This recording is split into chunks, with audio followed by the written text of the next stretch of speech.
সারাদিন কত কাজ করছেন, কত ব্যস্ত থাকছেন, কিন্তু ইসলামীভাবে কতটুকু বেঁচে আছেন সেটা একবারও ভাবছেন?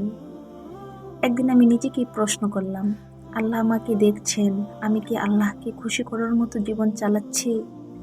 এই প্রশ্নটাই আমার ভেতরে না পরিবর্তন আনতে শুরু করে। আলহামদুলিল্লাহ, চেষ্টা করছি নিজেকে পরিবর্তন করে একটু একটু করে গড়ে তোলার। আমি বুঝলাম, বড় কিছু নয়, অল্প অল্প আমলের মানুষের মন বদলে দেয়।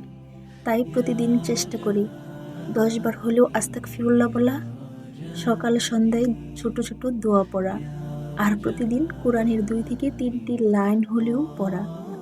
এসব ছোট আমল আমার ভিতরকে শান্ত করে তোলে, আমার আত্মাকে প্রশান্তি দেয়, আমার হৃদয়কে খোরাক দেয়।